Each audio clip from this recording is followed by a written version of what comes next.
हाँ तो बच्चों, कैसे हैं आप सब। जैसा कि आप सभी को पता है बच्चों, इससे पहले वाली वीडियो में एक्सरसाइज 7.1 पूरा कंप्लीट कर चुके थे। आज के इस वीडियो में स्टार्ट करने वाले हैं एक्सरसाइज 7.2 को। और 7.2 का बच्चों फर्स्ट क्वेश्चन भी यहाँ आप देख सकते हैं। इसको करने से पहले बच्चों आपको यहाँ दो नई बातें और है, उसको समझना पड़ेगा। जैसे कि फर्स्ट जो बात है वो तो मैंने यहाँ लिख दी। इसमें लिखा हुआ है angle opposite to equal sides are equal. इसको हिंदी में क्या बोलेंगे बच्चों? बराबर भुजाओं के सम्मुख कोण बराबर होते हैं। इसको समझते हैं। जैसे कि मान लो कोई एक ट्राइंगल है बच्चों। क्या है? एक ट्राइंगल है। अब इसमें देखो क्या लिखा हुआ है। इसमें लिखा हुआ है इक्वल साइड्स, मतलब बराबर भुजाएं। तो कोई सी भी दो लाइन बराबर ले लो। जैसे कि ये लाइन मान लेते हैं इसके बराबर है और इसका नाम है ए बी सी। तो आपको दिया हुआ है बच्चों कि ए बी बराबर ए सी हो। यदि ए बी बराबर ए सी हो तो इसके अंदर क्या होता है कि इसके जो सामने वाले एंगल्स होते हैं, मतलब कोण होते हैं, वो भी आपस में बराबर होते हैं। इसका मतलब ये बी और सी भी आपस में क्या होंगे? बराबर होंगे। तब एंगल बी बराबर एंगल सी होगा। इसका मतलब समझ गए होंगे अब आप कि कोई भी ट्राइंगल आ जाए, उसमें दो लाइन बराबर आ जाए तो उनके सामने वाले एंगल्स मतलब कोण वो भी आपस में बराबर होते हैं। ये तो आपका पहला पॉइंट था। और दूसरा पॉइंट बच्चों क्या होता है? दूसरे पॉइंट को देखो मैं ओरली बोल देता हूं, समझ लेना। दूसरा पॉइंट ये आएगा, बस यहाँ अपोज एंगल थे ना तो यहाँ साइड आ जाएगा। लिखेंगे अपन side opposite to equal angles are equal. बराबर कोणों की सम्मुख भुजाएं बराबर होती है।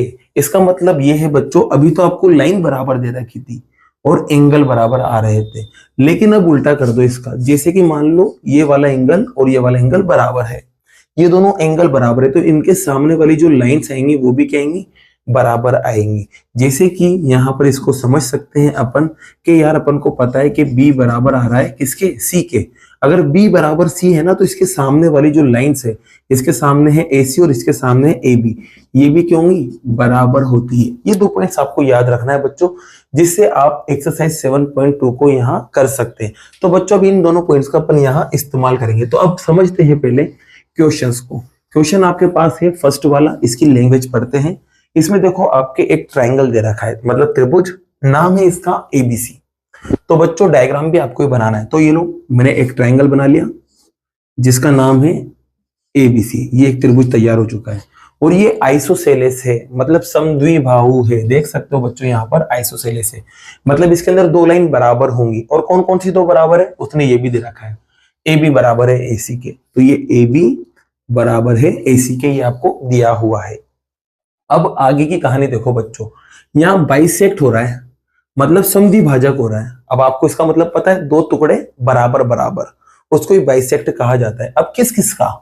एक तो इसका और एक इसका, मतलब एंगल ए और एंगल बी और एंगल सी, मतलब कोण बी और कोण सी का यहाँ समद्वि भाजक हो रहा है। तो अब बच्चों एंगल बी तो यहाँ है और एंगल सी यहाँ है, तो इनके दो टुकड़े होंगे बराबर बराबर, मतलब इसके दो टुकड़े करना पड़ेंगे अपन को। तो बच्चों देखो इसके दो टुकड़े करते हैं। ये दो टुकड़े करने के लिए लाइन ऐसी जाएगी और सी के दो टुकड़े करने के लिए लाइन ऐसी जाएगी। ठीक है।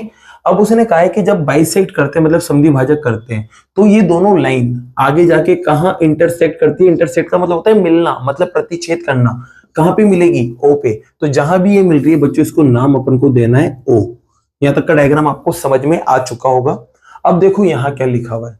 ए को लास्ट में बोला है कि ए को ए से ज्वाइन करना है, मतलब ए ओ को मिलाना है। तो बच्चों ए और ओ को भी अपन यहाँ मिला लेते हैं, जिससे आपका पूरा डायग्राम क्या हो जाएगा? कंप्लीट हो जाएगा। तो ये डायग्राम कुछ इस तरह से बनेगा यहाँ। ठीक है, ये डायग्राम कंप्लीट हुआ। अब देखो लाना क्या है। लाने से पहले बच्चों देखो यहाँ पर बाइसेक्ट की बात की गई थी, मतलब बी के दो टुकड़े हुए, तो बी के ये दो टुकड़े हुए, एक तो ये वाला और एक ये वाला, ये दोनों आपस में क्या होंगे? बराबर होंगे। तो इनको पहले लिख लेते हैं।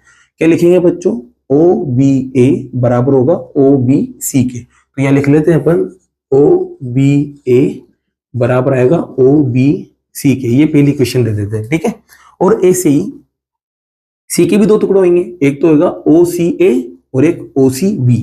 तो इसके भी दो टुकड़े हो गए, एक तो आएगा ओ सी ए और एक आएगा ओ सी बी। ये आपके पास आ गई दूसरी इक्वेशन। ये दोनों को इस्तेमाल कर सकते हैं अपन आगे, तो इसको लिख लेते हैं। ठीक है। अब बच्चों देखो अपन को लाना क्या है, एक तो लाना है कि ओबी और ओसी बराबर आ जाए, ओबी ये रहा, ओसी ये रहा, मतलब ये दोनों लाइन बराबर आ जाए, ठीक है। इसके अलावा अपन को दूसरा बताना है कि जो ये ओ ए है ना, इस एंगल को बाइसेक्ट करते मतलब समद्वि भाजक, इसका मतलब ये दोनों एंगल भी बराबर आ जाए, ये अपन को यहां लाना है। तो बच्चों सबसे पहले फर्स्ट पार्ट को उठाते हैं। तो फर्स्ट पार्ट में देखो, मैं डायरेक्ट ट्राइंगल की बात करता हूं। ट्राइंगल भी कौन सा, जो बड़ा वाला अपन को दे रखा है। तो इन ट्राइंगल एबीसी, त्रिभुज एबीसी में अपन को पता है बच्चों, क्या पता है कि एबी जो है ना वो बराबर है एसी के, ए बी बराबर है एसी के। अब ट्राइंगल को बनाते हैं, यहां पर देखो ये ट्राइंगल मैंने बना लिया। अब इसमें आपको पता है कि ए बी और एसी बराबर है। अभी जस्ट मैं बता के आया हूं कि जब साइड बराबर होगी तो उनके सामने वाले एंगल्स मतलब कोण भी बराबर होते, तो बी सी के बराबर होगा।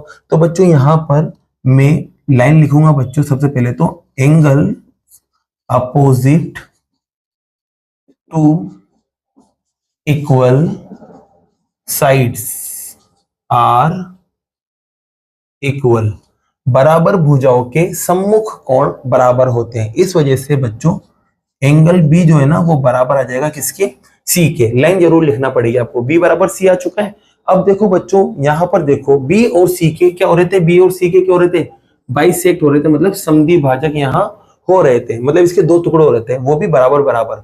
तो बच्चों इसके दो टुकड़े हो रहे, तो मैं इसको आधा आधा कर सकता हूँ क्योंकि आधा आधे टुकड़े यहाँ हो रहे हैं। तो मैं यहाँ पर आधा ले सकता हूँ बी का भी, और मैं आधा कर सकता हूं यहां पर सी का भी। क्यों कर रहा हूं, क्योंकि बाइसेक्ट हो रहे थे, दो टुकड़े हो रहे थे, दोनों बराबर बराबर, तो मैं आधा आधा कर सकता हूं दोनों को।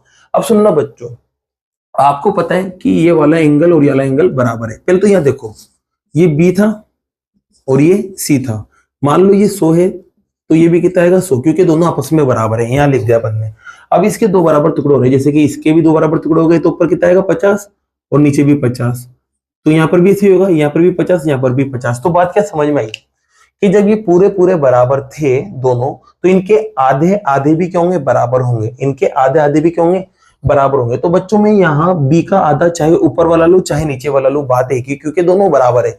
और एसी सी का आधा में चाहे ऊपर वाला लो चाहे नीचे वाला लो, दोनों बराबर होंगे, बात एक ही है। तो मैं यहाँ पर दोनों में नीचे नीचे वाले एंगल लेना चाह रहा हूँ, और उसके लिए इन दोनों की मदद करूंगा, क्योंकि दोनों में से कोई सा भी लिख सकते हैं अपन यहाँ पर। तो मैं बी का आधा नीचे वाला लेना चाह रहा हूँ, जिसका नाम होगा ओबीसी। क्या होगा बच्चों, ओबीसी। और यहां पर बात करें बच्चों तो ये हो जाएगा ओसीबी। दोनों नीचे नीचे वाले एंगल मैंने यहाँ ले लिए। इसका भी एक रीजन है क्यों लिए, अभी बता दूंगा मैं आपको। ये क्यों हुआ बच्चों, तो यहाँ लिख देंगे इक्वेशन फर्स्ट और सेकंड की मदद से, ये दोनों में से कोई सा भी अपन यहाँ लिख सकते हैं, ठीक है। अब देखो मैंने नीचे वाले क्यों लिए उसको समझते हैं। जैसे कि अब ये नीचे वाला एक छोटा ट्रायंगल दिख रहा होगा आपको, ओबीसी दिख रहा है यहाँ पर, ओबीसी ये दिख चुका होगा। अब इसके अंदर बच्चों आपको पता है कि यार ये वाला टुकड़ा और ये वाला टुकड़ा बराबर है एंगल का, ये देखो यहाँ देख सकते हो आप, दिख रहा है, ओबीसी ये रहा और ओसीबी ये रहा, मतलब ये दोनों टुकड़े बराबर है। अब ये दोनों टुकड़े बराबर है एंगल के, तो इनके सामने वाली लाइंस भी क्या होंगी, बराबर होगी, मतलब ओबी बराबर होगी ओसी के। क्या होगा बच्चों, ओबी बराबर होगा ओसी के।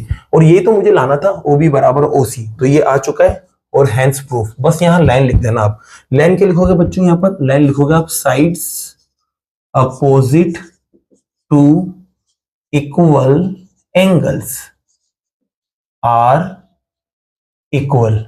हिंदी में क्या लिखोगे बच्चों, बराबर कोणों की सम्मुख भुजाएं भी बराबर होती है। और आपका ये वाला काम हो जाएगा। और इसको इक्वेशन फर्स्ट दे देते हैं, सॉरी इसको थर्ड देंगे, क्योंकि फर्स्ट सेकंड वहां आ चुकी है, तो ये थर्ड दे देते हैं, आगे काम आएगी। तो अपना ये फर्स्ट पार्ट कंप्लीट होता है। अब लेते हैं बच्चों सेकंड पार्ट को। तो सेकंड पार्ट में देखो यहाँ क्या लिखा हुआ है। सेकंड पार्ट में आपको बताना है कि जो ओ ए है ना वो ए को बाइसेक्ट करती है, मतलब समद्विभाजक करती है। तो ओ ए ये रही, और इस ए को, मतलब इस ए को दो बराबर टुकड़ों में तोड़ती है, मतलब ये वाला टुकड़ा और ये वाला टुकड़ा बराबर आना चाहिए। और आपको पता है बच्चों, जब भी दो पार्ट बराबर करते हैं ट्रायंगल में तो कॉन्ग्रुएंट करते हैं।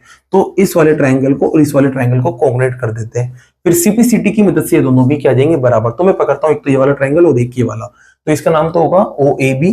सेकेंड पार्ट को करने जा रहे हैं बच्चों यहाँ पर, तो ट्रायंगल का नाम होगा ओ ए बी और दूसरे वाले ट्रायंगल का नाम होगा ओ ए सी।